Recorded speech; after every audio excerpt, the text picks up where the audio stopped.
Vorige week koe Elsen een geneertje van het Simmerske waar. Er waard zelfs een warenkoor verbrutsen. Rondom de Peeskedagen sloeg het waar niet eens om en konden we de winterjas weer uit de kast halen. Eind maart was het dus bijna 23 graden en gisteren was het maar een graad of 5. Dat is in 1979 nog extremer geweest, want toen was het op eerste paasdag 20 tot 23 graden. Dat was 15 april 1979 en op tweede paasdag 6. Maar wat is de oorzaak van dit grote contrast? Dat komt omdat er ten westen van ons een hoge drukgebied ligt. En als er ten westen van Nederland een hoge drukgebied ligt, dan betekent het dat de wind uit het noorden komt.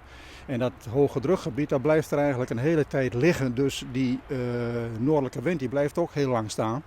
En dat betekent dat er dus koude lucht van de Noordpool gewoon alle tijd heeft om naar Nederland te komen. Wat een soort mensen onderschatten is dat dit zorgt voor glijdens. Zo binnen de ties hier nogal wat ongelukken baart in Noordoost-Friesland. Ik zag hier vanmorgen op de centrale as die hier vlakbij ligt dat het verkeer heel langzaam rijdt. En als er dan op een moment een hele dikke sneeuw- of hagelbui is, dan wordt het heel eventjes wit en dus glad. Moeten de mensen even wat voorzichtiger aan doen, maar na verloop van tijd zal het wel weer gaan dooien en dan kunnen ze weer volop gas geven. Voor de aankomende tijd hoeven we de winterkleding nog net op de bergen. Het mooie waar ligt nog even op zich wachtje. Vandaag en morgen ook nog hebben we constant te maken met sneeuw- en hagelbuien. En af en toe komt de zon er eens even bij. En pas in de loop van woensdag, donderdag, dan wordt het tijdelijk eventjes iets minder.